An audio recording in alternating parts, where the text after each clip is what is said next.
Something strange is going on as teams have recently been calling the New York Jets ahead of them acquiring Davante Adams and think they have a real chance of acquiring Garrett Wilson from the team. And we have to break this down because this is absolutely absurd. What's up, guys? Welcome back to Jets Digest. It's Chris and Matt here. I don't know why I'm smiling so much. Matt's reaction kind of shows what's it like being a Jets fan for the last decade and a half.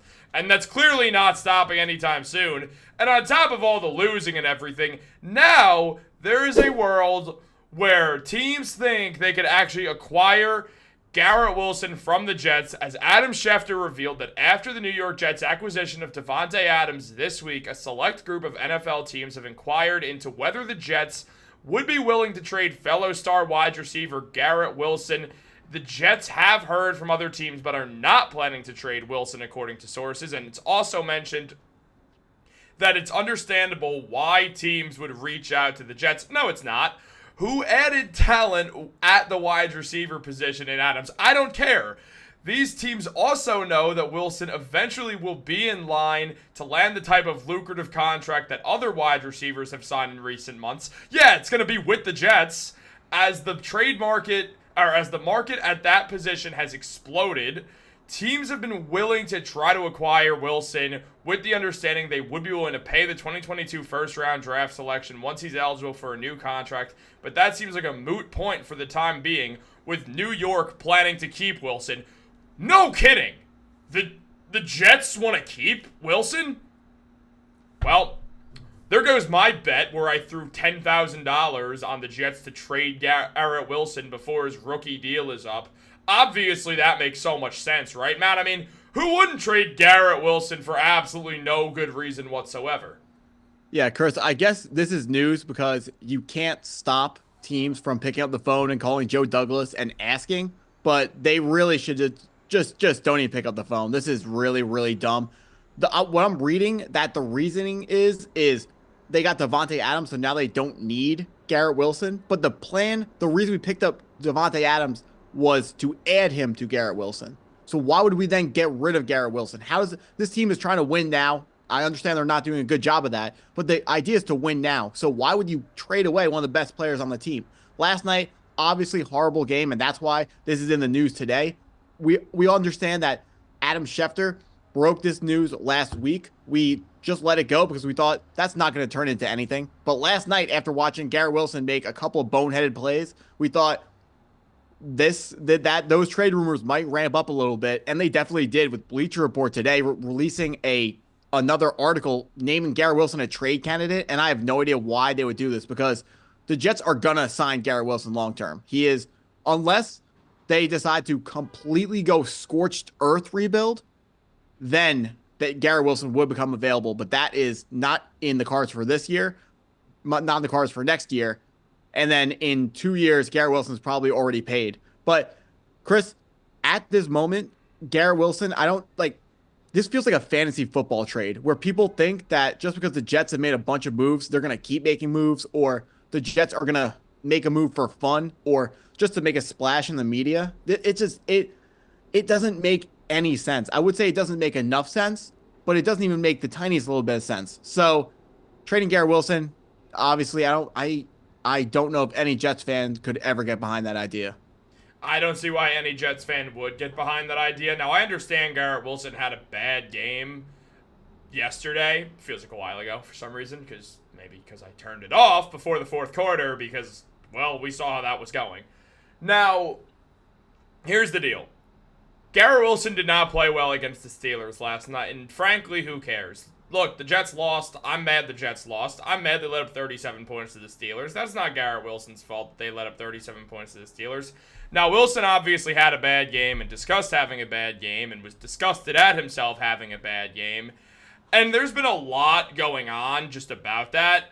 And the biggest thing about it is that you guys have not gotten to 9% subscribers yet for the watch time. And guys, it really does help us a lot, so make sure you subscribe. But I also just had to throw that in there. As mentioned by Jets Twitter personality Matt Waldron, Garrett Wilson dropped a very, very bad pass. Now look, I mean, Matt, it was awful the way that this went down, clearly. just not a good pass or not a good attempt to catch the ball at all. It was a phenomenal pass. The pass was perfect. I mean, what in your mind happened here? What led to this disaster?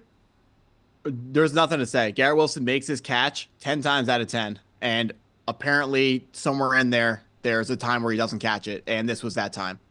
Yeah, So, I haven't seen Garrett Wilson make a play that bad for the Jets, for Ohio State. I'm sure he never made a play that bad in high school either, because this is just ridiculous. Off his shoulder pad, like, how does he not get his hands around? He has been playing with Aaron Rodgers for so many weeks now, and we know how talented this kid is. He's always making hand catches. He's always showcasing top tier body control. He's all the makings of a superstar wide receiver, and a play like that just it doesn't make any sense to me, Chris. Not at all. Yeah, I mean, it just felt like something was off with him, and he's allowed to have off games. Had Garrett Wilson played better, they still probably would not have won with the way the second half especially went. It just feels like everything that can go wrong this season has gone wrong outside of injuries, knock wood, because, like, this is not a 2-5 roster at all. It's way better than that, and now we're in this weird world where there's basically no chance the Jets make the playoffs at this point. Davante Adams is upset. We'll do a whole video on that. It's just, I don't know, dude. I don't know. Like, it's such a weird season. Yeah, I saw today ESPN said that the Jets had a 47% chance to make the playoffs, and I was like, where are they getting these numbers from? According to ESPN Analytics, obviously that's not true. The Jets season is almost over. Can I interject very quickly? Yeah. ESPN Analytics, and I know this is a football channel, they projected the New York Knicks to win 40 games this season. The Knicks are probably going to be the second best team in the Eastern Conference, so those analytics are awful. I mean, we see the projections for fantasy football for ESPN, so we know they don't have the best analytics over there. True. But dude, last night's game was just horrible. The Jets roster, they have great players, but none of them play together. The team has no leadership. It just doesn't have any cohesion. The players, it feels like guys are playing for themselves. And now that we're getting really, really banged up in the secondary, it's getting even harder to win games. And last night, with the great plays that the Steelers made and the injuries that the Jets had, honestly, last night that was a game that is okay for them to lose. What wasn't okay was the fact they lost to Denver. They needed to win. You bring in Aaron Rodgers to go in the fourth quarter and make that final game-winning drive to take the team down the field and score touchdowns. He didn't get that done against the Bills, didn't get it done against the Vikings or the Broncos. All of those, he's already 0 for 3 on those types of drives, and you brought him in because the difference he was supposed to make was Zach Wilson couldn't make those drives. Even though last year I remember at least one against the Giants where he did, and Aaron Rodgers hasn't done it yet, but we'll save that for another day. I just can't believe how poorly Aaron Rodgers is playing for the Jets, even though I understand he's really old, coming off an injury, still needs to play better. The team someone needs to stand up. The coach doesn't have control of the team because the coach is home sitting on the couch. Our interim head coach, it's tough to take over a team not halfway through the season, 5 weeks into the season. And when you know your quarterback has way too much power, how much control does Jeff Ulbrich really have over the offense? Because you know he can, none.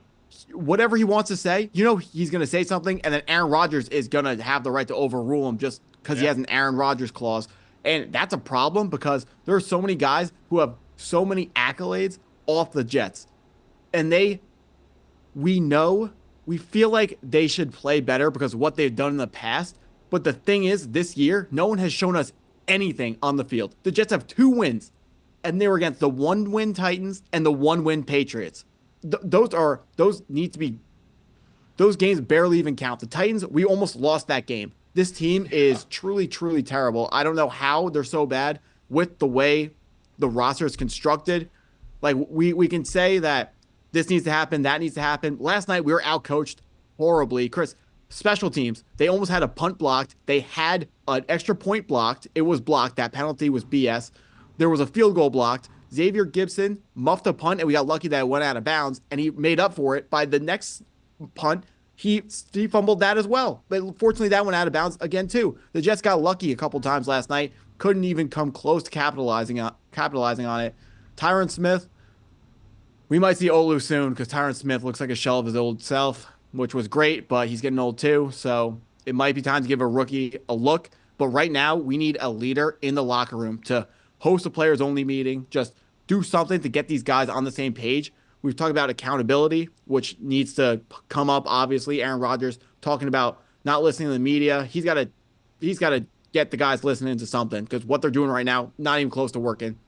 Chris, this is unacceptable. Next week, I honestly don't have any faith in this team to be able to beat anyone. So if the Patriots beat the Jets, I wouldn't even be shocked. Look, Aaron Rodgers preaches accountability so much. Clearly, one of the times saying it was a blatant dig at Robert Saleh. Yesterday, he blames the media. There's been multiple interceptions every game over the last 3 weeks. Who hasn't blamed themselves yet? I understand that he's Aaron Rodgers. I get that he is a top 5 quarterback of all time. I don't care that he's almost 41. You said you wanted to come play for the Jets when you thought you were going to retire before your ayahuasca closet trip or whatever you did, to decide you wanted to come to the Jets and hold some LeBron James-esque GM role going on here. I get the Garrett Wilson pick was not at all Aaron Rodgers' fault. I get that some of that was on Mike Williams the past few weeks also. Aaron Rodgers has to be better if he wants to blame everyone from the media to a coach who he got fired, and probably didn't get him fired. Woody Johnson was probably thrilled to fire him because he wasn't a fan of Saleh either. I don't know why we starting the season with a coach that the owner doesn't like. What is he thinking? Why would that ever work? And he goes, he's a terrible owner, is what it is. I know. We need a spark. I'm like firing the head coach has to be the last resort, the final move. We've exhausted all other options. Right now, Ulbrich has too much on his plate, and it's hurting his ability to coach the defense. You can see it. Why is George Pickens one-on-one with Brandon Eccles? I know DJ Reed's hurt. Michael Carter II's hurt. I know we got guys injured in that secondary. It's got to be Sauce Gardner, though. Yeah, we saw the best defensive back in football. Like, guard Pickens. I know he likes to play in that zone. Sorry. You have to guard their best wide receiver at points.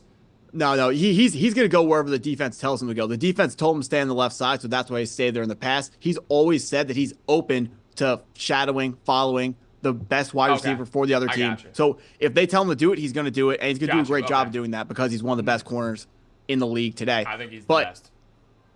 I mean, I slowed down. I was going to call him potentially one of the I was starting that statement by calling him one of the best corners all time. If you think I am being too hasty, no other cornerback has been first-team All-Pro in his first 2 seasons in the history of the league. So the trajectory that he's on right now, he is above any other corner. He's above Darrelle Revis, wasn't this good this young. Ronnie Lott was the only other corner who was a first-team All-Pro as a corner, as a rookie. He was not a first-team All-Pro his second year. Sauce Gardner has crazy potential, and we're gonna put him on the best wide receiver. Not next week because Jalen Polk is not looking so hot right now, and their number 1, Kendrick Bourne, Kayshon Boutte, no clue who the Patriots are even going to roll out next week. It feels like it changes to Mario Douglas. Like he's probably just going to stay in the slot. How could we know if they don't know? So, they don't know. Yeah. Look, I mean, eventually Drake May will find who he likes the best this year, and then it'll be that person just because that's the right thing to do. But look, guys, the Jets are depressing. I'm sad. Matt's sad. Make us happy by subscribing to the channel. Have a great day, and go Jets.